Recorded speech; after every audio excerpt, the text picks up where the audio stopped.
it's just very easy to see the correlations between the way artists make work and the time that they make it in.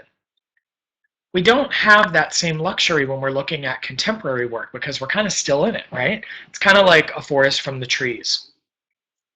But we are going to look at 3 plays to finish out our semester that are contemporary and American in particular. And the first of these is Susan Laurie Parks's Top Dog, Underdog.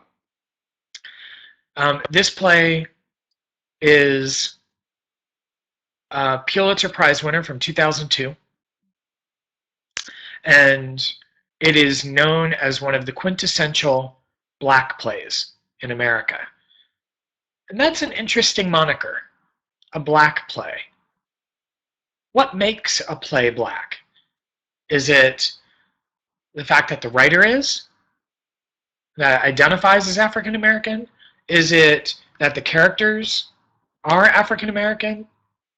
Or is it something else? Or a combination of all these things? What's really fascinating about this is that I had the privilege of working with Susan Laurie Parks at the time that she won the Pulitzer for Top Dog, Underdog. I went to graduate school at Cal Arts, and she was teaching there. And I was working with her on theatrical production. And this question came up a lot in the wake of her winning the Pulitzer.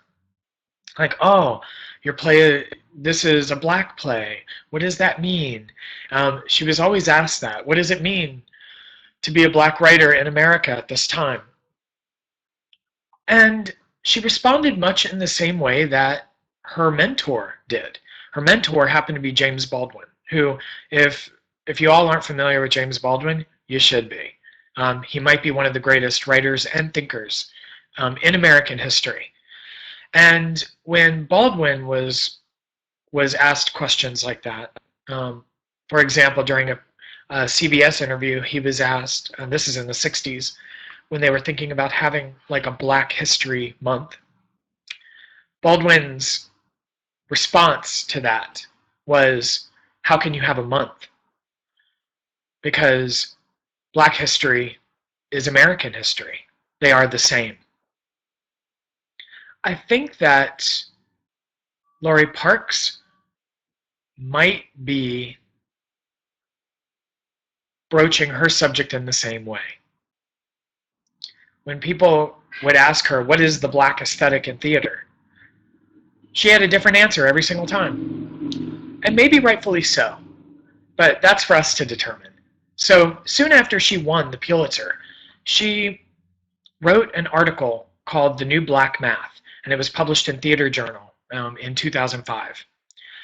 I've assigned that essay to be read alongside Top Dog, Underdog for this week.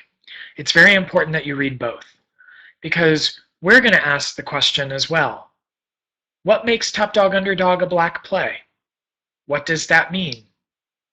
Is there any relational aesthetic that we can see between this essay that Laurie Parks wrote, which was kind of like a treatise for black theater, and the play that she won the Pulitzer for?